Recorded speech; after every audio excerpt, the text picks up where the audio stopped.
Hello everyone and welcome back to another Bimmer Fixer video, and in this video I'm going to be fixing my fuel filler cap. As you can see, it doesn't want to open, so there's one or two things that could have failed, or potentially three, but I'll talk you through all three and the one that has actually failed on mine and how to replace it.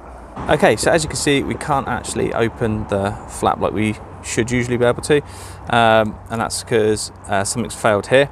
But the first thing to look at is the pin in the hinge, or the hinge mechanism. If that fails, then the lid won't actually open at all. The second is actually an actuator that operates the pin that comes out here. So if you just watch where my finger is there, when you lock the car, that pin pops out there, and that goes into that hole there, and that secures the flap from opening.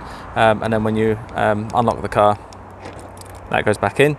Now if that does fail and the pin gets stuck out, or you get a flat battery and for some reason you need to open the fuel flap, what you can do is, if you go to the boot, if you remove this corner panel that usually lives here, and if you look just here, there's a keys down, there's like a green cord with a picture of a fuel pump on, and if you give that a pull, that will actually pull back that pin you've just seen in the fuel flap. Now my problem is this part here. So what this does excuse me, what this does is, when this is closed, the lid pushes down on that, and when you push it down, so when you do that effectively, when you give it an extra push, that should then push out, and then that allows you to get your fingers and open it easier. What mine's done is it's worn out, and there's like a little extra thick rubber bit here that's worn out. So what that means is there's not enough pressure being pushed on this pin when you push down on the flap.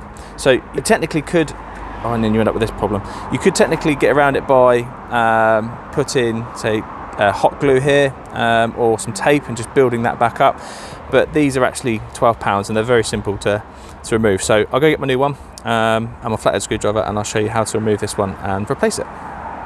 Right, okay, so it's very simple to remove this old part. You just need a flathead screwdriver, and if you just go in at the bottom like that, just push up slightly, and that should just wiggle out like that. So it's two little tabs, one at the bottom, one at the top, that secure that in.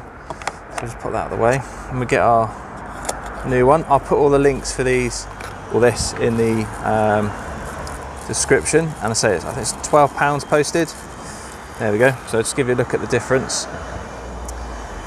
So yeah, there we go. So the old one, you see, it is this lumpy bit here is worn out on this one. So to replace it, we just make sure it's nice and clean actually.